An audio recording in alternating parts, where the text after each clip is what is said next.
루터가 이신득이의 그 교리를 어떻게 확립하게 되는지 그걸 중심으로 해서 73면부터 7번 하겠습니다. Justification by grace through faith. 자, 루터는 그가 죽기 한 해 전인 1545년에 자신의 모든 그 라틴어 저수를 완간하는 그 첫 권의 서문에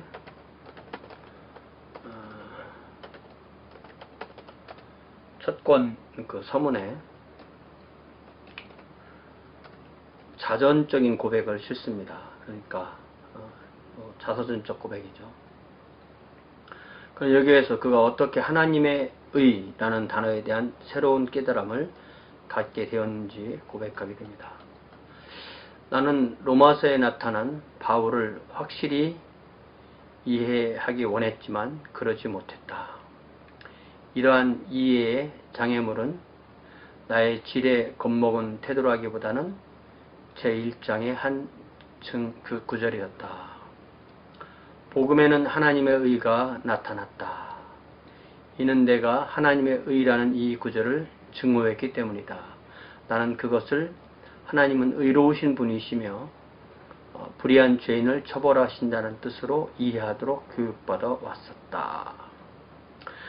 I had certainly been seized with a wondrous eagerness to understand Paul in the epistle to the Romans, but hereafter I had been held up not by a leg of heat in my heart,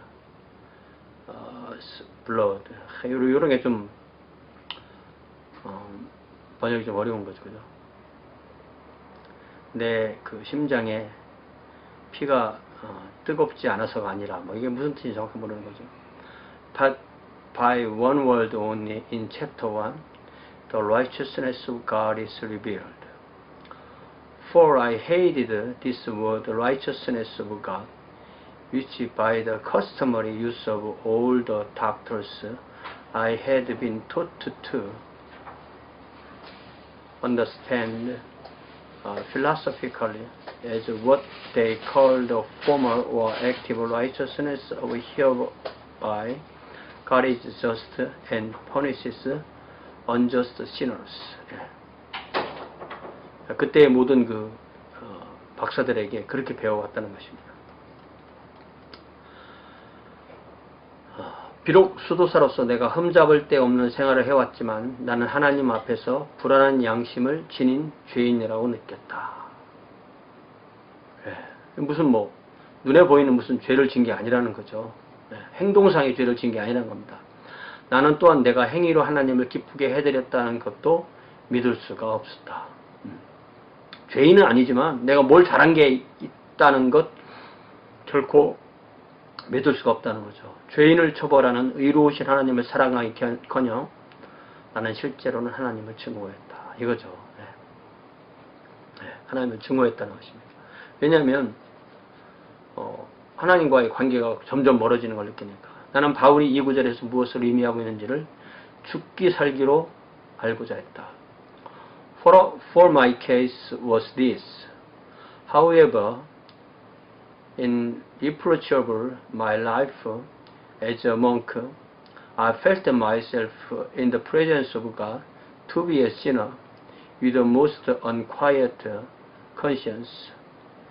Nor could I believe him to be appeased by the satisfaction I could offer. I did not love, nay, I hated this just God who punishes sinners, yet I knocked importunately at Paul in his place with a parched and burning desire to know what he could mean. 내가 복음에는 하나님의 의가 나타나서 믿음으로 믿음에 이르게 하나니 기록된 바 오직 의인은 믿음으로 말미암아 살리함과 같으니라는 말씀에 내면적 관계를 밤낮으로 숙고하던 중에 나는 마침내 하나님의 의인이 하나님의 선물, 즉 믿음으로 말미암아 사는 그런 의라고 이해하기 시작했다. 그리고 하나님의 의가 나타났다는 이 문장은 의인은 믿음으로 말미암아 살리라는 고 기록된 것처럼 자비로운 하나님께서 믿음에 의해 우리를 의롭다고 인정하시는 수동적 의를 지시하시는 것을 깨달았다. 이 수동적 의라는 것은 인간의 차원에서 볼 때 수동적이고 하나님께서 보시면 당연히 능동적인 거죠. Passive righteousness. 그 순간 나는 새로 태어난 기분이었으며 활짝 열린 문을 통해 낙원 그 자체에 들어간 것을 느꼈다. 그 순간 이후로 성서 전체가 새로운 빛 아래에 조명되었다. 천지개벽을 한 거죠. 개안이 된 겁니다. At last, as I meditated day and night, God showed mercy and I turned my attention to the connection of the words, namely the righteousness of God is revealed as it is written, the righteous shall live by faith, and there I began to understand that the righteousness of God is the righteousness in which a just man lives by the gift of God, in other words by faith, and that what Paul means is this, the righteousness of God revealed in the gospel, in passive, in other words, that by which the merciful God justices us through faith, as it is written, the righteous shall live by faith. At this I felt myself straightway born afresh, and to have entered through the open gates into paradise itself. There and then the whole face of Scripture was changed. 번역이 좀 문제가 있네요. 번역을 좀 대충 했다는 느낌이 들죠.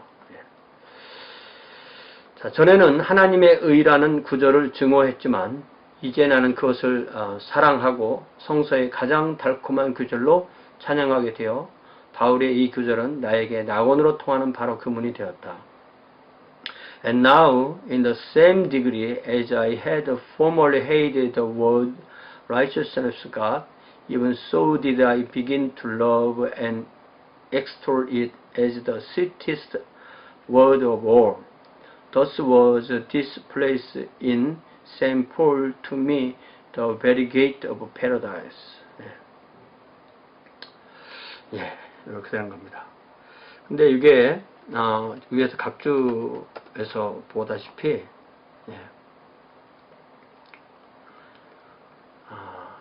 하나님의 로마서 1장의 이 말씀, 로마서 1장 17절의 이 말씀과 비슷한 내용이 나오는 말씀이 바로 빌립보서 3장 9절이에요. 사도 바울이 요 기저로 마르틴 루터가 이 기저로 인용한 것은 아니지만 요거 한번 읽어봅시다. 예수 그리스도 안에서 발견되려 함이니 내가 가진 의는 율법에서 난 것이 아니요 오직 그리스도를 믿음으로 말미암은 것이니 곧 믿음으로 하나님께로서 나니라. And may be found in him, not having a righteousness of my own derived from the law, but that which is the true faith in Christ, the righteousness which comes from God on the base of faith. 하나님이 요구하시는 이 형벌로서의 하나님의 의는 예수 그리스도께서 십자가에서 대속의 죽으심으로 대속의 죽으심의 형벌로 온전히 이루신 거죠. 이제 그리스도를 믿는 사람은 하나님께서 주시는 의, 하나님께로부터 온 의로서 그것을 받아서 이루어진다. 그러니까 이 병의 구절을 보면 로마서 1장 17절에 확실하게 이 하나님의 의라는 것이 그 의미가 the righteousness which comes from the righteousness which comes from God on the base of faith. 예, 그것이 또 the righteousness come through faith in Christ. 이런 의미인 거죠. 근데 이 알리스터 맥그레스는 그 종교개혁 사상 인문 129쪽에서 이 부분에 대해서 루터가 성경 해석을 영적 해석을 했기 때문에 이런 결론에 들어왔다. 이렇게 말을 합니다. 한번 봅시다. 문자상으로 본다면 하나님의 의는 당연히 죄인들에 대한 하나님의 처벌을 의미한다. 그러나 영적, 즉 문자상의 의미에서 본다면 그것은 죄인에 대한 하나님의 의의 부여를 의미한다. 저는 이거 인정 못해요. 네. 물론 이런 식의 성경 해석을 하는 사람이 있고 당대에 이런 해석이 있었다 하지만 루터가 이렇게 해석했냐는 거죠. 네. 성경 해석이 정말 중요한 건데 문맥의 의미를 따른 비문자상 의미라는 것은 없는 겁니다.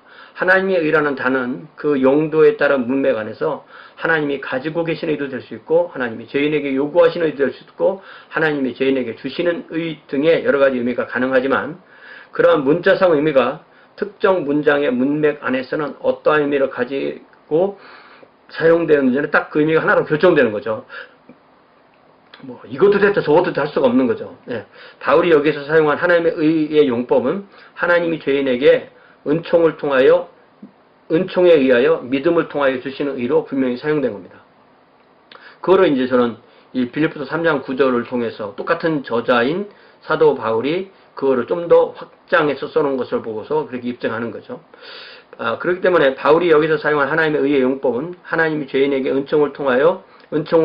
은총에 의하여 믿음을 통하여 주시는 의미로 사용된 것인데 16세기 로마 가톨릭 교회가 이 단어를 사용한 용법과 루터가 이 단어를 성경의 문맥 안에서 발견한 의미가 달랐던 것.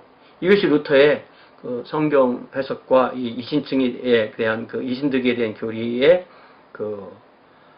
핵심인 거죠. 16세기 로마 가톨릭 교회는 예수 그리스도를 구원주가 아닌 심판주로 제시하였지만 그래서 하나님의 의는 하나님이 주시는 의가 아니라 하나님이 요구하시는 의가 되려고 그러는데 루터는 로마서를 가르치면서 단지 성경을 문맥에 맞게 의미 있게 해석함으로 이런 결론에 도달했다는 것. 이게 이제 저의 이해입니다. 여러분들 이런 걸 잘 좀 연구를 해보시기 바랍니다.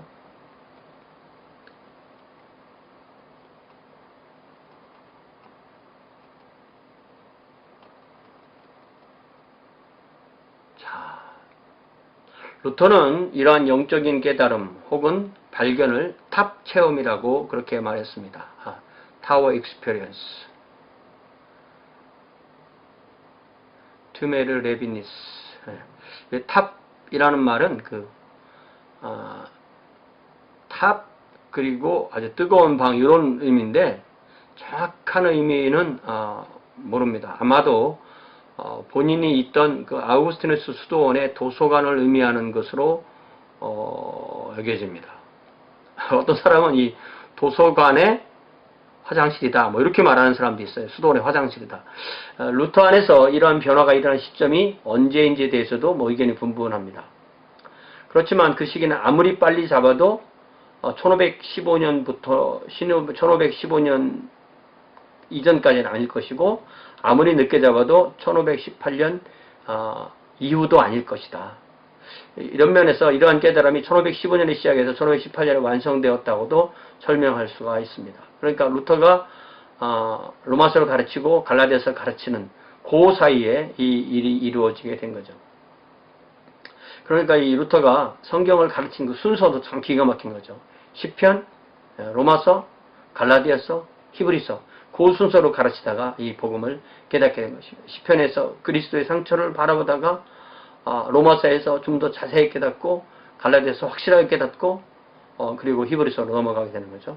루터의 영적 순례 여정의 변화는 초기 단계에 본인은 초기 단계에서는 펠라기우스 입장에서 이제는 아우구스티누스 입장으로 바뀐 것으로 설명할 수가 있습니다. 이것은 비아 모데르나 신학 전통 가운데서 가브리엘 비엘의 구원론으로부터 토마스 브래드워딘이나 리미니의 그레고리의 신 아우구스티누스파의 구원론의 근본 변화였다. 이렇게 말할 수가 있는 거죠. 그러니까 뭐 이렇게 말하면 그 시대에 없던 것을 새롭게 깨달은 것은 아니라는 거죠. 이게 좀 애매해요. 그러나 본인은 요 아우구스티누스 수도원에 있었으면서도 이 브래드워딘이나 그레고리의 이 전통을 모르고 있었기 때문에 이것을 스스로 깨달았을 때 이 천지가 개벽하는 그런 깨달음을 느꼈던 거죠. 루터가 로마서와 갈라디아서 그리고 아우구스티누스를 통하여 깨달은 득의론을 믿음에 의한 득의, 이신득의의 교리라고, 이신칭이라고도 하지만 요새는 이제 이신득의, 의롭다고 칭함을 받는 게 의로움을 얻은 그렇게 이해를 합니다. 근데 여기서 믿음은 믿음에 의한 혹은 믿음 때문에를 의미하는 것이 아닙니다.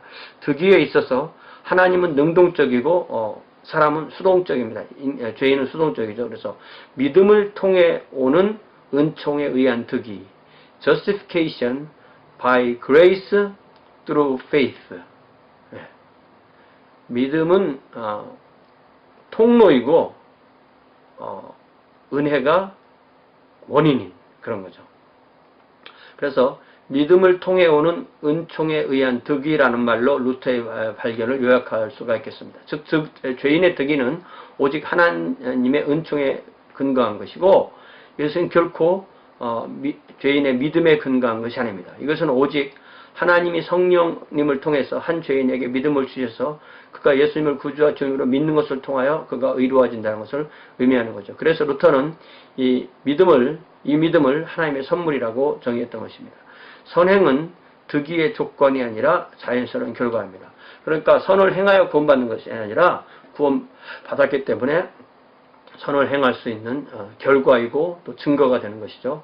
이제 하나님 앞에서 의로워진 신자는 자신의 죄를 용서해 주신 하나님에 대한 감사의 표현으로 선행하는 것이지 하나님께서 먼저 자신의 죄를 용서해 주시도록 만들기 위해서 선행을 하는 것은 아닙니다. 다 이런 내용을 웨크레트에서 가지고 온 겁니다. 이렇게 루터가 성경과 아우구스티누스로부터 발견한 이신득의의 교리는 종교개혁의 가장 핵심 주제이고 또 개신교의 출발점이 되는 핵심 교리입니다. 그러니까 이게 모든 개신교도가 가지고 있는 영적 DNA다 이렇게 표현할 수 있는 거죠. 루터교든 장로교든 침례교든 성결교든 성공회든 다 요 이신득의 교리는 공통으로 갖고 있는 거죠. 그게 바로 루터의 공헌이라고 할 수 있습니다. 자, 그래서 19세기에 유명한 프린스턴 신학자였던 벤자민 워필드, 보통 비비 워필드 이렇게 불리는 분이 1850년생이네요. 다음과 같이 말합니다. 내면으로 생각해 본다면 종교개혁은 아우구스티누스의 교회에 대한 교리, 교회론, 아우구스티누스의 교회론에 대한 아우구스티누스의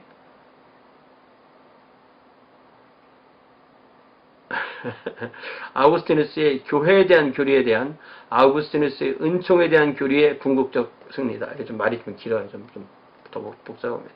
아우구스티누의 교회론에 대한 교회론 이렇게 합시다.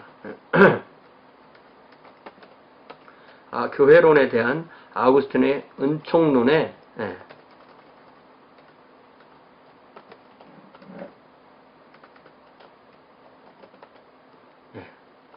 은총론의 궁극적 승리이다. 이렇게 번역하면 되겠습니다. The Reformation in worldly considered was just the ultimate triumph of Augustine's doctrine of grace over Augustine's doctrine of the church. 이게 교회, 그리스도, 은총, 다 같은 한계에 묶여 있는 건데, 이게 교회가 중세 말기의 로마 가톨릭 교회는 교회와 성례전만 있었지 정작 구원자 예수님은 없었던 것이죠. 어떻게 한 사람이 하나님의 은총을 받고 예수님을 믿고 죄의 용서를 받아서 의인이 되는지를 교회가 가르치지 못했던 거예요. 예수님이 계셔야 될 자리에 교회, 성례전, 면죄부, 교황, 사제 등이 있었습니다. 그 자신이 로마 가톨릭 교회에 속한 아우구스티누스 수도의 수도성이고 동시에 비텐베르크 대학의 성사 교수이며 비텐베르크 성곽교회 설교자인 마르틴 루터는 중세 말에 교회에 예수 그리스도와 그의 복음이 되살아게 하는 것에 이제 자신의 모든 것을 바치게 되는 것입니다. 자, 이제 그의 그 득이의 교리가 이제 완성이 되고 이제 그것이 이제 더 확립되는, 그래서 그것이 십자가의 신학이라는 말로 확립되는 내용이 바로 1518년 4월 26일에 하이델베르크 논제에 드러나게 됩니다. 보통 우리가 그 루터 하면 95개 조항을 많이 하는데 사실은 95개 조항은 이제 면죄부라는 눈에 띄는 그런 것이고, 이 세속의 인기가 좋았던 것이고, 사실은 스콜라 신학을 논박하는 97개 조항하고 이 하이델베르크 논제 요 두 가지를 보면 루터가 어떤 생각을 하고 있는지를 정확하게 알 수가 있습니다. 그래서 우리가 페이퍼를 쓸 때 이런 것들을 다 활용을 해서 리서치 페이퍼를 쓸 수 있게, 페이퍼에서 반드시 다뤄야 될 그런 내용인 거죠. 자, 하이델베르크 논쟁은 1518년 4월, 그러니까 95개 조항이 있은 후 한 6개월 정도 후에 루터의 상급자인 조한네스 스타우피츠가 마련한 아우구스티누스 수도원 종단 내의 신학 토론인 거예요. 예.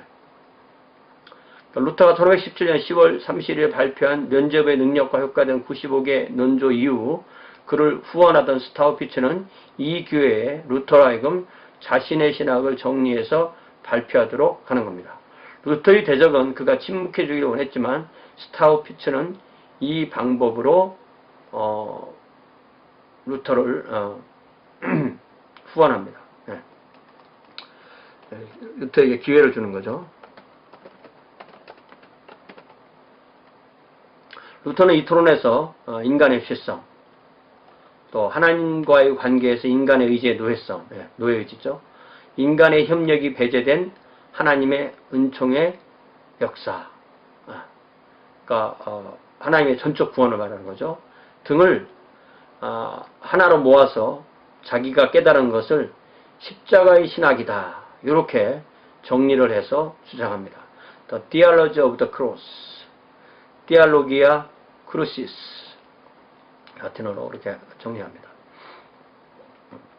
루터에게 있어서 십자가의 신학은 그가 또 이름을 지은 영광의 신학과 반대되는 개념입니다. 영광의 신학은 The Theology of the Glory.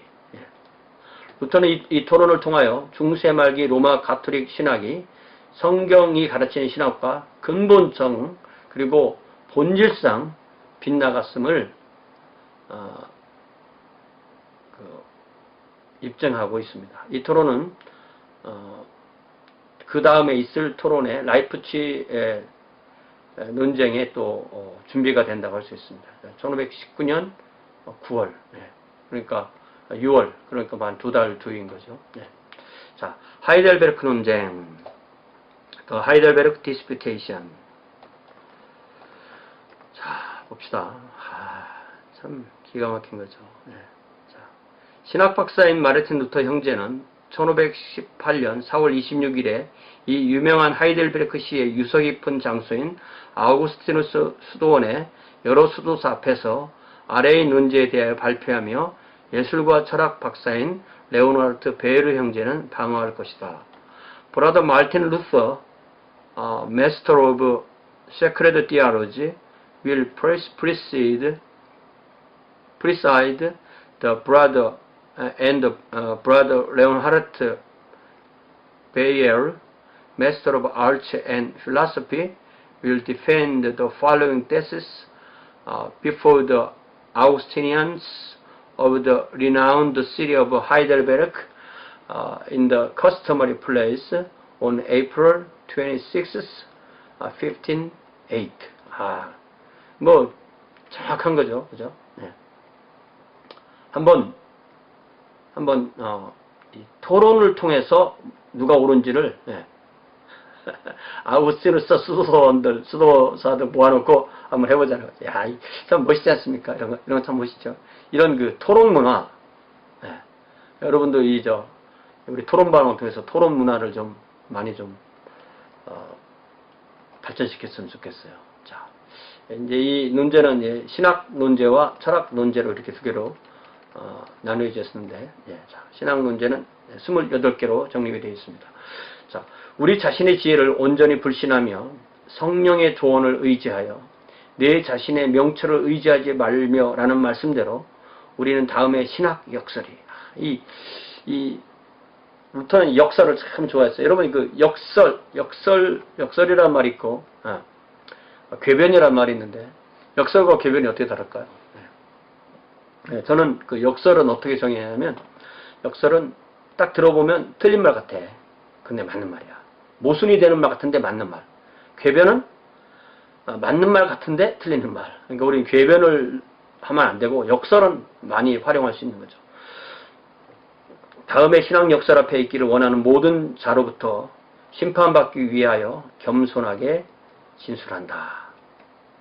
그리하여 이러한 신학 역설이 그리스도께서 특별하게 선택하신 그릇이며 도구인 성 바울과 또한 그의 가장 신뢰할 만한 해석자인 성 아우구스티누스로부터 좋은 결과를 낼지 아니면 초라한 결과를 낼지 분명하게 밝혀질 것이다. 자, 보세요. 이 루터는 자기가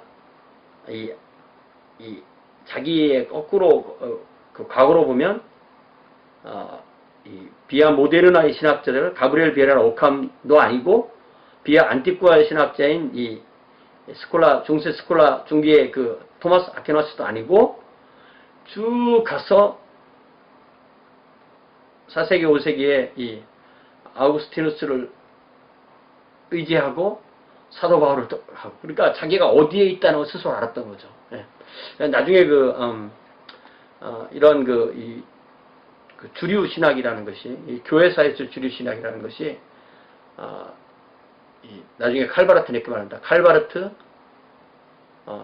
기에르케고르, 또 칼뱅, 루터, 그 다음에 아우구스티누스, 사도 바울, 또 구약으로 넘어가면 예레미야 이렇게 말하죠. 이게 주류 신학이에요. 자, 그렇기 때문에 이런 우리가 이 주류 신학 자체를 싫어해서는 안 되는 거죠. 이 주류 신학 자체를 싫어하면은 그 부분에 그들의 어느 부분을 싫어한다는 말이 되지만 이 전체를 다 싫어해서는 우리가 어디 갈 데가 없는 거죠. 자, distrusting completely our own wisdom according to that counsel of the Holy Spirit, do not rely on your own insight. We humbly present to the judgment of all those who wish to be here these theological paradoxes, so that it may become clear whether they have been deduced well or poorly from St. Paul, the especially chosen vessel and instrument of Christ, and also from St. Augustine, his most trustworthy interpreter. 그리스도께서 특별하게 선택하신 그릇이며 도구인 성 바울, 그리고 그의 가장 신뢰만한 해석자인 성 아우구스티누스와 자기가 같은 선에 있느냐 안 있느냐를 여러분이 한번 보라는 거죠. 그러니까 우리 앞에 있는 우리에게 신학을 가르쳐준 그 사람들과 맞는지를 보지 말고 아우구스티누스와 바울에게 맞춰보라는 거죠. 자, 그 스콜라시학을 논박하는 그 97개 조항에서 맨 처음에 사도 아우구스티누스와 펠라기우스를 자꾸 비교하는 그 말을 하잖아요. 자, 생명의 가장 유익한 교리인 하나님의 율법은 사람을 의로 향하는 길로 나아가게 하지 못하며 오히려 그를 방해할 뿐이다. 율법이 사람을 자꾸 괴롭혀서 이 죄를 짓게 만들어야만 그게 유익한 교리가 된다는 거예요. 이게 벌써 생명의 가장 유익한 교리가 이 사람을 죄를 짓게 하고 방해한다. 이거 역설이잖아요. The law of God, the most salutary doctrine of God, of life, cannot advance man on his way to righteousness, but rather hinders him.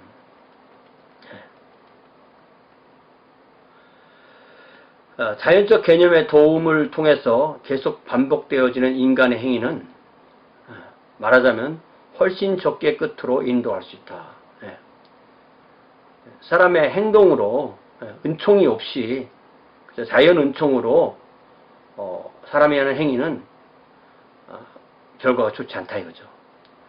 Much less can human works which are done over and over again with the aid of natural precepts, so to speak, lead to that end.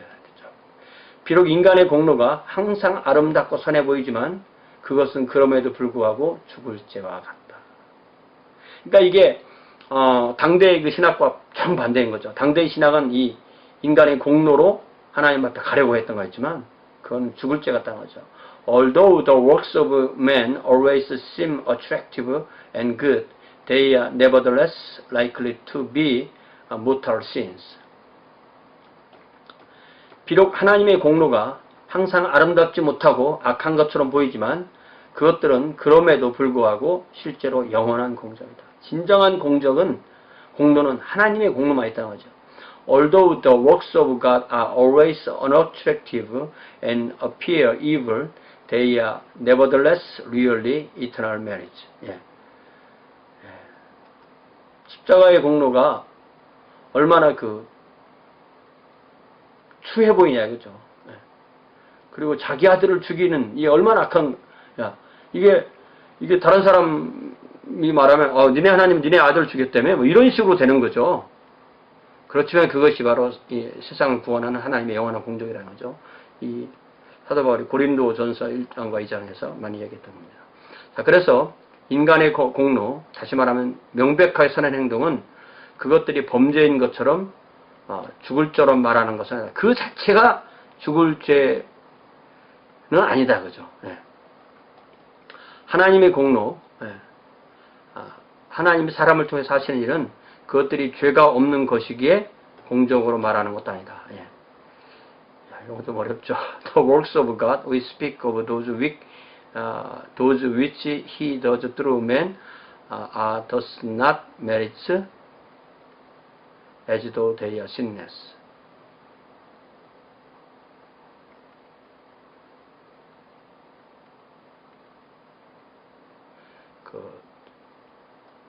하나님의 공로 그 자체, 그것을 말하는 거죠. 하나님의 십자가의 공로, 그 자체를 말한다 또 이해가 됩니다. 만일 의로운 자, 그 자신들이 하나님에 대한 경건한 두려움으로 의로운 그들 자신에 의한 죽을 죄를 두려워하지 않는다면 그 의로운 행들은 죽을 죄가 될 것이다. 예.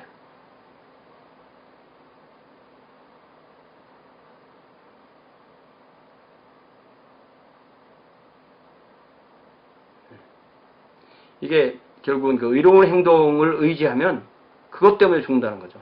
예. The works of the righteous would be mortal sins if they would not be feared as mortal sins by the righteous themselves out of pious fear of God.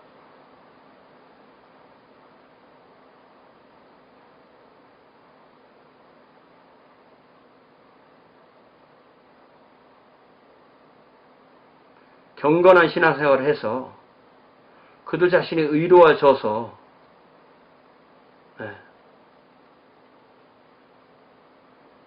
그래서 그 죄에 대한 두려움이 없어지면 오히려 그 의로운 행동 그 자체가 죽을 죄가 된다 이런 얘기죠. 이게 이렇게 막 꼬고 꼬니까 어려워요. 그러니까 선행을 의지하면 결국 죽는다 이거죠. 인간의 행위는 그것들이 두려움 없이 그리고 순수함이 없이 사악한 자기 안전 안에서 이루어질 때 그것은 더욱더 죽을 죄가 된다.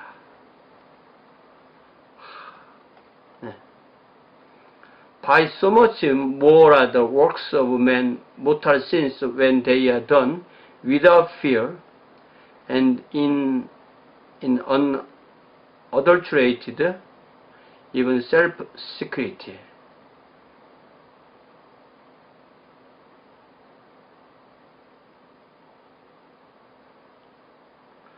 이런 단어들이 좀 헷갈려요.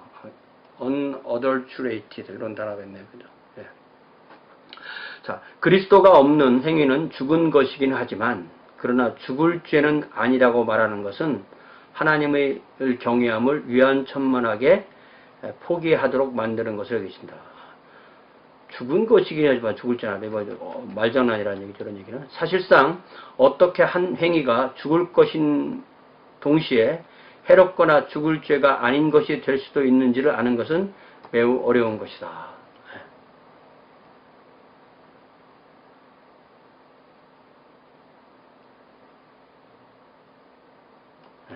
좀 어렵습니다. 지나가겠습니다. 각각의 행위에 있어서 정죄의 심판에 대하여 두려워하지 않는다면 교만을 피할 수 없거나 참된 소망도 갖지 못할 것이다.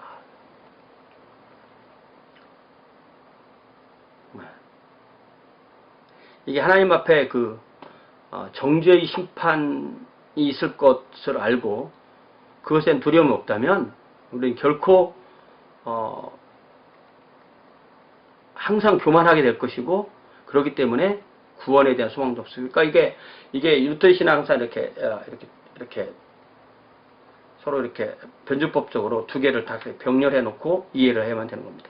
그래서 심판에 대한 두려움이 있어야만 교만을 피할 수 있고 참된 소망도 갖게 된다. 이걸 긍정적인 문장으로 바꾸면 되겠죠. 각각의 행위에 있어서 정죄의 심판에 대하여 두려워하여야만 교만도 피할 수 있고 참된 소망도 갖는다. 이렇게 긍정적인 문장을 바꾸면 그렇게 됩니다. 그래서 하나님의 관점에서 보면 죄는 사람에 의해서 그것들이 죽을 죄로 두려워하는 것이 될 때, 그때에만 이제 사람이 경미해서 구원받을 가능성이 있다. 그러니까 죄를 두려워해야만 죄를 사함받을 수가 있다는 거죠. 자, 노예의지를 설명하는 기본 문장이 13번입니다. 타락 이후의 자유의지는 단지 이름만으로 존재하며 할 수 있는 것을 하나요? 할 수 있는 것을 한다. 이게 바로 이 가브리엘 비엘 등의 명문론의 구원론자들, 펠라기우스적인 구원론을 주장하는 사람들이 하는 건데, 네가 네 안에 있는 것을 최선을 다해서 해라 라고 했지만, 그것을 한다면 그것은 죽을 죄를 범하는 것뿐이다. 아무리 선한 일을 했어도 그것은 자기가 한 것이 되고 자기의 공로가 되기 때문에 결국은 죽을 죄밖에 안 된다. Free will after the fall exists in name only, and as long as it does what it is able to, it commits a mortal sin. 그래서 타락 이후의 자유의지는 수동적 역량 안에서만 선하게 행동할 수 있을 뿐이며, 반대로 능동적인 역량 안에서는 항상 악을 행할 뿐이다. Free will after the fall has power to do good only in a passive capacity, but it can always do evil in an active capacity. 이게 이제 제가 이야기는 능동적 역량이 나와서 자기가 하는 거고, 수동적 역량이 나와서는 성령님의 도우심, 하나님의 도우심을 하는 것, 이렇게 이해가 됩니다. 자, 자유의지는 능동적 역량 안에서는 무죄의 상태에 머물 수 없을 뿐이며 항상 적은 선밖에 행할 수 없었지만, 수동적 역량 안에서는 많은 선을 행하게 될 것이다. 하나님께 딱 붙들려서 하나님에 의해서 하는 것이죠. 네. 그러니까 이제 제가 다른 데서 설명하지만, 예를 들면 갈라디아서 5장에서 사회화오자 양충원절, 그 성령의 열매를 맺었어요. 내가 맺었다고 칩시다. 내가 맺었으면 이게 능동적 역량이 그 죄라는 거죠. 그러나 성경은 그걸 나의 열매라고 하지 않고 나의 인격과 삶에서 맺어졌는데 그것을 성령의 열매라고 불러요. 그것이 바로 수동적 역량인 거고, 그럴 때 많은, 왜? 내 건데 왜 성령의 열매라고 부르냐고요. 그 성령의 열매이기 때문에 그 수동적인 거라고 그렇게 말합니다. 그의 안에 있는 것을 행함으로 은혜를 획득할 수 있는 믿는 사람은 죄의 죄를 더하는 것이고, 그리하여 2배의 죄책감을 갖게 될 것이다. 자기 체험을 해버리니까 그렇죠. 자기가 하면은 그것이 교만이 되고, 다시 비통에 쌓이는 교만에다가 교만, 2배의 죄책감을 갖게 된다. 자기 안에 있는 것을 행함으로 뭐 선을 딱 해놓고 나면은 이렇게 오히려 더 한 것만큼의 더블로 또 죄책감을 갖게 된다는 거죠. 이런 방식으로 말하는 것은 절망의 원인을 주지 않을 것이며, 오히려 한 사람 자신이 겸손하게 될 소망을 일으켜서 그리스도의 은혜를 구하게 된다. 내가 해서 죄를 져서가 아니라 내가 해서 공덕을 쌓아보니까 이게 아닌 걸 알았다는 거. 이게 참 이 루터의 위대한 점인 거죠. 그래서 자신이 아닌 그리스도를 바라보고, 그리하여 주님의 은혜를 바라보며 구원의 소망을, 여기 소망이란 말들은 다 이게 구원의 소망을 말하는 겁니다. 자, 사람이 그리스도의 은혜를 받을 수 있도록 준비되어 있기 전에 그 자신의 능력에 대해서 철저히 절망해만 하는 것이 분명하다. 이거죠. 우리가 요 과정을 거치지 않았을 때 그 은혜가 은혜처럼 오지 않는 겁니다. It is certain that man must utterly despair of his own ability before he is prepared to receive the grace of Christ. 뭐 명확하죠. 우리가 복음을 전할 때 이걸 정확하게 전하냐는 거죠. 자, 하나님에 대한 보이지 아니하는 것을 마치 실제로 일어난 것 가운데 명백하게 인식할 수 있는 양 생각하는 사람은 신학자라 불릴 자격이 없으며 The person does not deserve to be called a theologian who looks upon the invisible things of God as though they were clearly perceptible in those things which have actually happened. 이게 뭐냐면요. 로마서 그 1장 27절에서 사도 바울이 정확하게 뭐라고 말했냐는 거예요. 네. 자, 봅시다. 각주로 봅시다. 39번에. 루터는 여기에서 일반 계시와 특별 계시 사이의 차이점을 설명합니다. 중세 가톨릭 교회는 이성을 중심으로 일반 계시의 바탕 위에 특별 계시를 올려놓은 그 2층 신학, 투스토리 신학의 구조를 갖고 있죠. 여기서 그들이 일반 계시에 대해서 무한한 긍정을 가지고 있을 모르는데 그 근거가 되는 성경이 가장 기본이 되는 성경이 바로 로마서 1장 18절부터 32절 말씀인데 거기에 특별히 20절의 말씀에 창세로부터 그의 보이지 않는 것들 곧 그의 영원하신 능력과 신성이 그가 만드신 만물에 보여져서 알려졌기 때문에 그들이 핑계하지 못한다. For since the creation of the world God's invisible qualities, His eternal power and divine nature have been clearly seen, being understood from what has been made, so that men are without excuse. 나는 이 귀절이 바로 일반 계시에 대해서 일반 계시를 통해 하나님을 알 수 있다. 이런 것을 인정하는 말씀으로 보통 이해를 하는 거죠. 그런데 사도 바울은 일반 계시의 기능을 무한히 긍정하기 위해서 이렇게 말씀하신 게 아니라는 겁니다.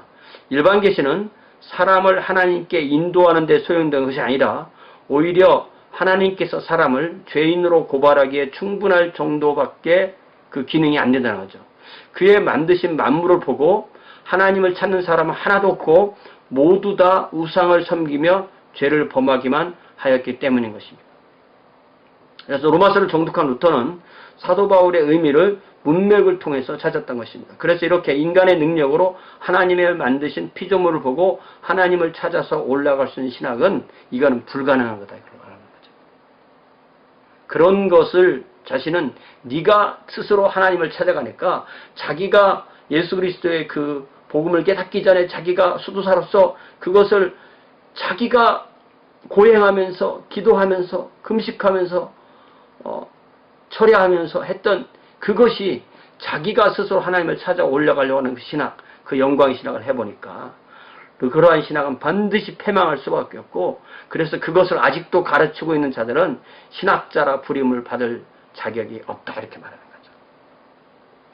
근데 문제는 뭐냐면 그렇게 자기가 해보려고 했던 사람이 이거를 철저하게 아니라는 것을 깨달았을 때 이 복음이 확실하게 들어오는 건데 그것이 없는 사람에게는 그 다음 20번에 나오는 이 그리스도의 십자가의 그 은혜를 잘 모르는 거죠. 자, 20번에서 그러나 고난과 그리스도의 십자가를 통하여 보인 하나님의 눈에 보이고 명백한 일을 파악하는 사람은 신학자라 불릴 수 있는 자격이 있다. He deserves to be called a theologian, however, who comprehends the visible and manifest things of God seen through suffering and the cross. 여러분, 그 토론 글 쓸 때 한번 잘 써보세요. 자, 영광의 신학은 악한 것은 선하다고, 선한 것은 악하다고 부른다. 십자가의 신학은 어떠한 것이 있는 그 자체로 부른다. 사람에 의해서 감지되어진 행위 안에서 하나님의 보이지 않는 일을 보는 지혜는 전적으로 부풀려진 것이며 눈먼 것이며 그리고 굳어진 것이다. 그리스도 안에 있지 아니한 모든 것을 향하여 율법은 진노를 일으키며 죽이며 욕하며 고발하며 심판하며 정죄한다. 이 사도 바울이 말한 것을 이 루터는 체험을 해본 거죠. 이거를 The law brings the wrath of God, kills, reveals, accuses, judges, and condemns everything that is not in Christ.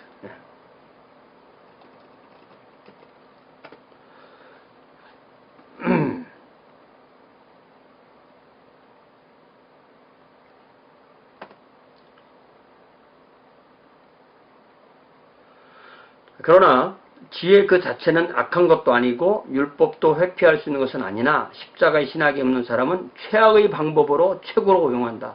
그게 다 필요하지만 이 십자가의 신학이 들어오고 나서야만 모든 것이 교통정리가 된다 이런 거죠. 자, 공로를 많이 행하는 사람은 의로운 것이 아니라 공로가 없더라도 그리스도를 많이 믿는 사람이 의롭다. He is not righteous who does much, but he who without work believes much in Christ. 율법은 말하기를 이것을 행하라고 하지만 그것은 결코 이루어지지 않았다. 은혜는 말하기를 이것을 믿으라고 하였고 모든 것이 이미 이루어졌다. The law says do this and it is never done. Grace says believe in this and everything is already done. 명확하죠. 실제로 그리스도의 행하심을 이루는 행위는 그리스도의 행하심은 뭐라고 불러야 되냐면 활동하시는 행위, 오페란스, 능동적 행위라고 불러야 하고 우리의 행위는 이루어진 행위, 오페라툼, 수동적인 행위라고 불러야 하는데 그래서 이루어진 행위는 활동하시는 행위에 의해서 이루어진 행위, 우리의 행위는 활동하신 그리스도의 행위의 은혜에 의해서 하나님을 기쁘시게 한다. 제가 여기서 이제 그 갈라디아서 설명을 한 거네요. 그죠? 다시 한번 해봅시다.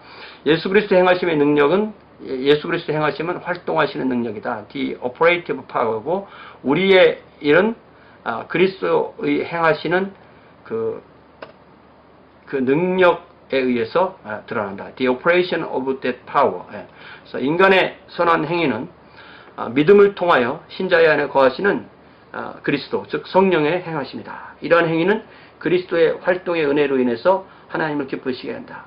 그래서 사도 바울은 갈라디아서 5장에서 육체의 소욕에 의한 열매와 성령의 소욕에 대한 열매를 비교하면서 우리의 인격을 통해서 맺은 사희, 화, 오, 자, 양, 충, 온, 절 이 우리의 열매, 우리의 인격의 열매, 우리의 거듭난 자의 열매를 우리의 열매라고 부르지 않고 성령의 열매라고 부릅니다. 동일한 건데. 그래서 이것은 분명히 위에서 말하되 뭐라고 말해요? 이루어진 행위다. 그리스도 행위는 활동하신 행위다. 그래서 이루어진 행위는 활동하시는 행위의 은혜에 의해서 맺어지고 그래야만 하나님을 기쁘게 한다. 그리스도에게 반드시 연결되어 있어야 된다는 거죠. 자, 하나님의 사랑은 그것을 기쁘게 받을 사람을 찾는 것이 아니라 창조하는 것이다. 스스로 해서 하나님의 발견되려고 하지 말고 하나님의 그리스도 안에서 성령님의 역사로 창조되어야만 된다. 인간의 사랑은 그것을 기쁘시게 받을 대상을 통해서 하나님이란 대상을 말하는 거죠. 자, 철학 문제는 간단하게 넘어가겠습니다. 이거는 여러분 좀 읽어보시면 되는데요. 여기에 참 재미있는 게 몇 가지가 있어요. 그의 영혼에 위험이 없이 아리스토텔레스를 이용하여 철학화하기를 원하는 사람은 그리스도 안에서 반드시 철저하게 어리석어야만 한다. 굉장히 조심해서 아리스토텔레스를 사용해야 된다는 거죠. 자, 이 30절을 잘 보세요. 이 30절을 잘 보세요. 이게 루터가 이 체험을 통해 깨달은 거죠. 그가 결혼한 사람이지 않은 한,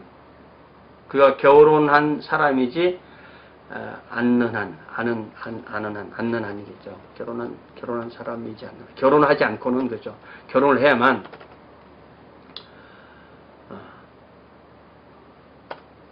그가 결혼한 사람이지 않는 한 한 사람이 그의 정욕의 악함을 잘 사용할 수 없다. 그렇게 하는 것처럼 그가 한 사람의 바보 즉 한 사람이 그리스도인이 되지 않는 한 바르게 철학을 사용할 수는 없다.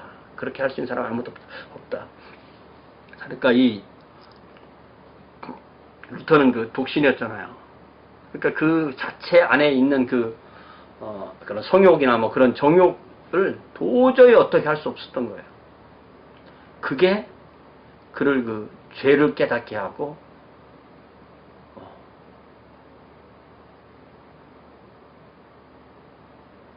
그러니까 이 루터가 뭘 고민했나를 우리는 이런 걸 통해서 좀 볼 수가 있는 것이죠.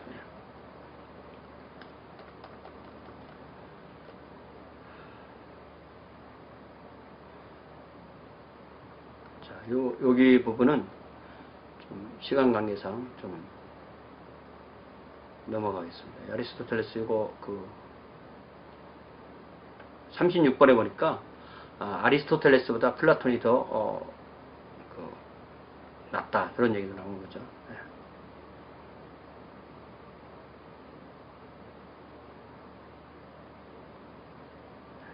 38절에서도 파르메니데스가 더 나은데 아리스토텔레스가 더 인정받는다 이런 얘기를 한 것 같고요. 자, 이런 것은 좀 넘어가고요. 자, 루터의 십자가의 신학. 요게 이 하이델베르크 논제에서 정리된 그 십자가의 신학인데요. 이화여대 대학원에서 문선이라는 분이 쓰신 루터의 십자가의 신학과 득의 PDF 파일로 된 것을 제가 인터넷에서 찾아서 그걸 좀 다 옮긴 건 아니고요. 요약 정리했습니다. 자, 이거 한번 한번 읽어볼게요. 시간 내에 읽어질지 모르지만. 신학자 루터는 십자가의 신학을 주창하였다. 그의 십자가의 신학은 중세 말기 스콜라주의 신학에 대한 반대 개념으로 주장되었다. 중세 말기의 로마 가톨릭 신학자는 하나님과 인간 사이의 계약으로 인간의 구원을 설명하였다. 계약이죠. 결국 은혜로운 계약이지만 계약이라고 하죠. 인간이 그의 최선을 다하면 하나님은 그에게 은총을 주지 않을 수 없다는 것이 그들의 가르침이었다. 루터는 이러한 신학을 영광의 신학으로 명명했다.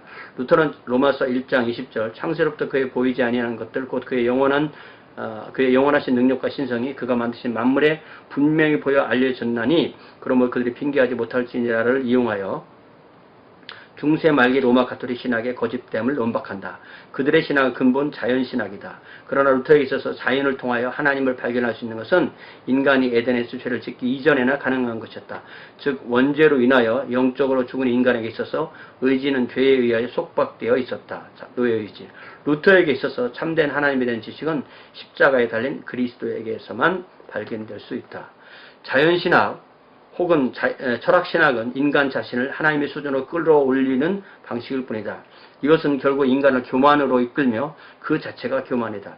영광의 신학은 하나님의 분명한 신적인 능력, 지혜의 영광을 통하여 직접 하나님을 알고자 하는 신학이다.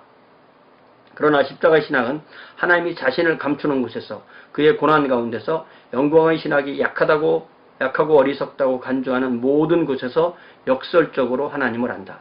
영광의 신학은 인간의 율법을 성취하여 자신의 윤리적 성취에 기초하여 자신의 구원을 위하여 하나님과 흥정을 부린다. 영광의 신학은 인간이 하나님을 향하여 찾아 올라가는 신학이다. 그러나 십자가의 신학은 지혜 있는 자의 지혜를 파괴한다.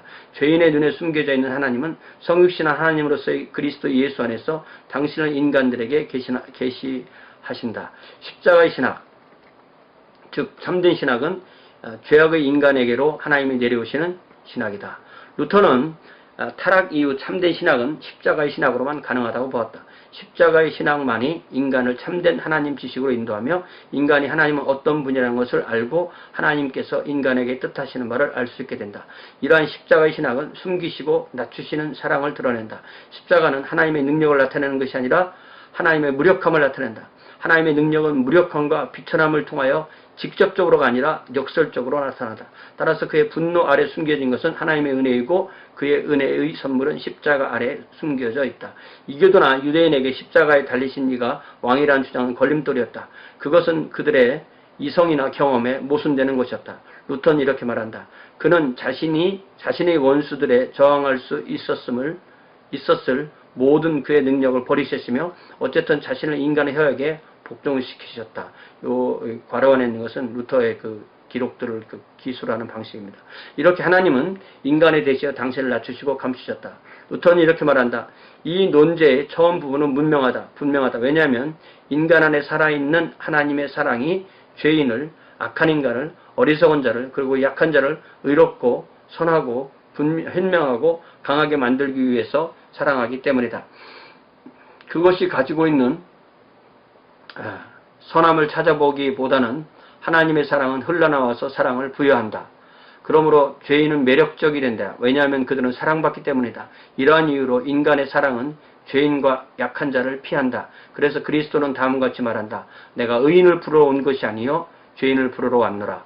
이 모든 것은 십자가로부터 흘러나온다. 그것은 십자가의 신학의 결과이다. 이것이 무로부터 창조하는 존재로 부르시는 하나님의 사랑이며 그래야 인간은 하나님 앞에서 의롭다 하심을 얻게 된다. 십자가의 신학은 십자가의 능력을 가르친다. 십자가의 신학은 인간의 자신의 능력으로 하나님께 도달하는 영광의 신학과 근본적으로 대조된다. 십자가의 능력은 인간의 죄에 대한 하나님의 공격이다. 십자가의 능력은 동시에 영광의 신학 속에 인간의 죄가 있다는 사실을 보여준다. 그리스도의 죽음은 오직 그것이 인간 자신의 죽음이 될 때 그를 하나님 앞으로 인도하며 그리스도의 죽음을 숙고하는 것은 반드시 부와 함께 죽는 것을 의미한다. 그리고 십자가의 죽음 후에는 부활이 있다.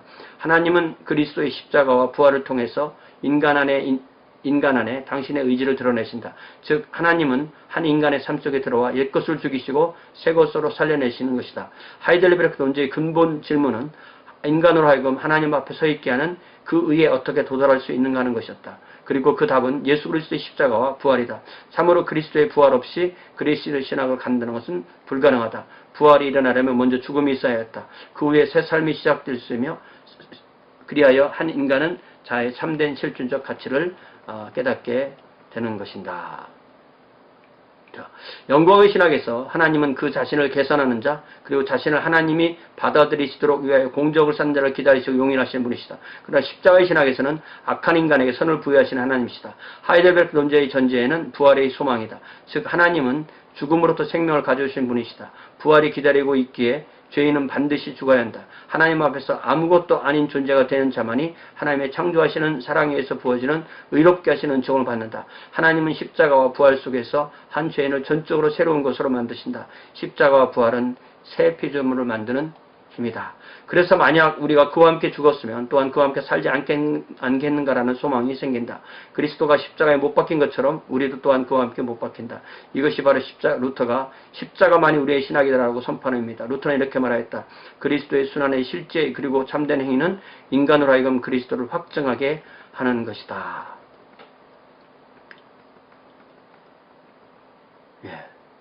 요 이제 나머지 부분 10번까지 쭉 연결되는 거, 이거 시간이 없어서 좀 다 못하지만, 결국 이제 그 루터의 신학이 그 온전하게 이제 그게 가지고 있는 신학의 핵심이 완전히 딱 드러난 게 여기 하이델베르크까지가 딱 드러난 것이에요. 그래서 이 페이퍼를 쓸 때 여기까지만 쓰면 됩니다. 여기까지 보면은 다 되는 거죠. 그러니까 루터가 성경을 가르치기 시작한 때부터 아니면 그 루터가 루터가 대학에 들어간 1500년부터 한 1519년 이때까지를 통해서 루터의 안에서 어떻게 그 이신득이의 교리가 확립되는가 그 부분을 여러분이 제가 제시한 그 순서에 따라서 리서치 페이퍼를 쓰는데요. 이 부분을 좀 미리미리 좀 이렇게 써 놓으시면 마지막에 헤매지는 않을 것 같아요. 그러니까 첫 번째 주에 공부한 것이 다 전체가 다 그 페이퍼로 드러나기 때문에 시간이 뭐 부족하고 그렇지는 않을 수가 있습니다. 다른 거하고 많이 다르죠.